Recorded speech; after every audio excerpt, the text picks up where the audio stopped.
गोविंद शिल्प घेऊन येत आहे एकूण 80 ट्विन बंगलोचा भव्य दिव्य पंढरपुरातील एकमेव प्रकल्प। आमच्या प्रकल्पाची वैशिष्ट्ये मनाला शांती देणारं महादेवाचं मंदिर, मुख्य रस्ता सुमारे 30 फुटांचा, अंतर्गत रस्ता सुमारे 20 फुटांचा, ग्रामपंचायत योजनेचा प्रत्येक बंगलोजला स्वतंत्र नळ, सांडपाण्याची सुरक्षित विल्हेवाट, सर्व टाइल्स ग्लॉसी आणि नामांकित कंपनीच्या, सर्व स्टेअर खिडक्या चौकटी सुपर ब्लॉक ग्रेनाइट, दोन्ही अटॅच बाथरूम पूर्णपणे टाइल्स, पंतप्रधान हर घर नल योजना पूर्णत्वाकडे, bathroom basin kitchen CP fittings हे जगवार कंपनीचे, स्टील वर्क पूर्णपणे जिंदाल कंपनीचे, 1000 लिटर पाण्याची टाकी, 150 लिटर सोलर वॉटर हीटर सोबत वॉटर प्युरिफायर, प्रत्येक बंगलोजला स्वतंत्र पार्किंग, दर्शनीय भाग पूर्णपणे डॅटो टाइल्स, टाटा प्रवेश कंपनीचे आकर्षक भक्कम दरवाजा, फुटी उंचीचे सुरक्षित कंपाऊंड। मग विचार काय करताय? गोविंद शिल्प, पत्ता गट नंबर 95, हॉटेल अंगण शेजारी, टाकळी रोड, पंढरपूर।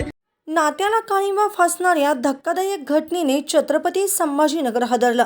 महिलेवर जबरदस्ती करतानाच अडवायला आलेल्या सख्या भावालाच संपवलं गेलं। सिल्लोड तालुक्यातील माणिकनगर येथे शुक्रवारी दुपारी ही घटना घडली। प्रकाश आशाराम मोहिते वय वर्ष 50 असं मृत व्यक्तीचं नाव आहे। या प्रकरणात सिल्लोड ग्रामीण पोलिसांनी आरोपी संजय आसाराम मोहिते वय वर्ष 40 याला अटक केली आहे। पोलिसांनी दिलेल्या माहितीनुसार माणिकनगर येथील प्रकाश मोहिते याच्या नातेवाईक महिलेवर त्यांचा लहान भाऊ संजय मोहिते आणि पुतण्या अनिल मनोहर मोहिते वय वर्ष 28 यांची वाईट नजर होते। यावरून अनेकदा त्यांच्यात वाद देखील झाले होते।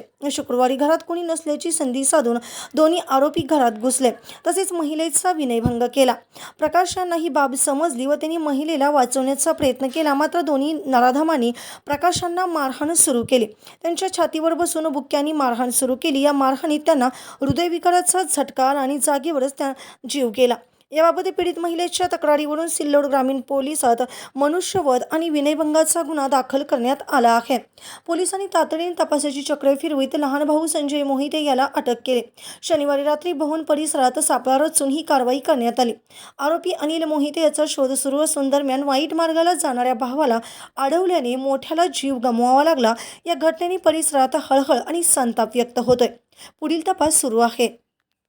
ताज्या घडामोडी पाहण्यासाठी आमच्या YouTube चॅनलवरील PVR म्हणजेच पंढरी वार्ता या न्यूजला सबस्क्राइब करा आणि शेजारील बेल आयकॉनवर क्लिक करा।